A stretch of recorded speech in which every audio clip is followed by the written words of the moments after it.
Drive-by shootings. Countlessly, we see them spray the side of homes, injure uninvolved people, take innocent lives. It's been a steady problem, but it seems to be increasing, especially in the summer months, but innocent people are being killed, and that's just not acceptable. In July 2012, a drive-by shooting took the life of LaVon Wilson. Police say the 16-year-old talked to friends outside this Lansing home when an SUV drove by and fired off bullets. He got shot 2 times. In July, Wilson's family told 6 News they're still looking for his killer. I'm without my son because they did this and they haven't came forward. Michigan lawmakers are noticing and they want those people to pay. Today, the Senate approved 2 bipartisan bills that would not only up the fines, but the jail time for convicted drive-by shooters. I feel that we need to increase the penalties. Republican Senator Jim Marlew and Democratic Senator Jim Ananich sponsored the bipartisan bill. The legislation would increase prison time from 4 to 10 years and up fines from $2,000 to $10,000. It's a shame that we have to do this in this society, but unfortunately, it's out of control. Local police departments say they encourage any bill that discourages crime. It seems like crime is on the rise. Hopefully, we can do something about it, and hopefully this legislation will send a message. And hopefully drive-by shooters think twice before they take a senseless shot. In Lansing, Shelby Miller, 6 News. Crushed cars, ice-covered trees, and branches lying on homes.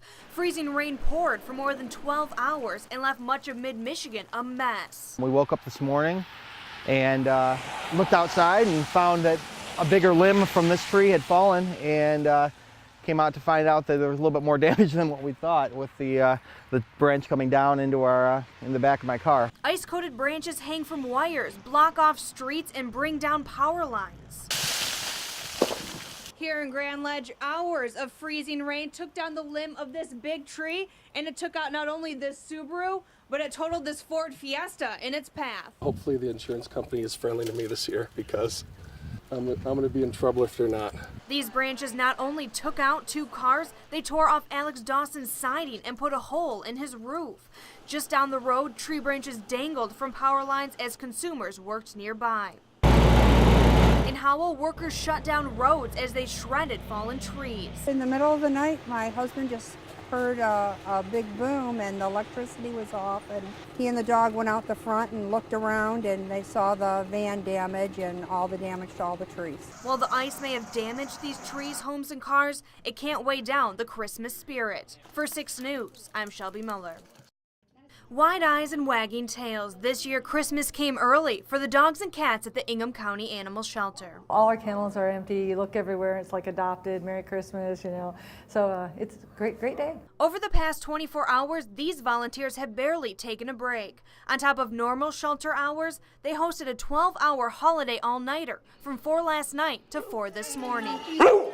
Just hours later, they came back again to make sure everyone got a holiday home. It was so busy. We adopted 66 animals in 12 hours, which was just absolutely amazing. Our volunteers were here and working so hard, and we are so excited to know that those 66 animals have a home for Christmas. It's amazing. The all-nighter was such a success today, not even 15 animals remain here at the shelter. And for the ones that do, they'll go home today with foster families to spend the next 10 days getting love and affection. Every single adoptable animal will be laying on their own bed tonight, watching TV, hanging out with a family, and just having a good time. And that's probably the greatest gift you're ever going to get to anybody who has to work in an animal shelter right there. So, and I think everybody in this community needs to be very proud of what they did, because that's not an easy task. This year, the shelter has a lot to celebrate. It took in about 3,200 animals, and for the first time ever, didn't put down a single animal because of overcrowding. What a great year. We're ending on a great note. The bar's set high for next year, but we'll make sure it meets it. And that's why these pets are howling in happiness as they head home this holiday season. In Mason, Shelby Miller, 6 News. Jane opening statements began this morning with a series of violent and explicit text messages sent between Connor McCowan and Andrew Singler the night of Singler's murder. What makes you think I'd be afraid of you?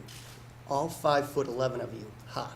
Connor McCowan sat expressionless as attorneys went over the early morning hours of February 23rd. Andrew to Connor, I'm outside waiting. Let's go. Text messages map out the dispute between the 19-year-old and his sister's boyfriend, MSU senior Andrew Singler.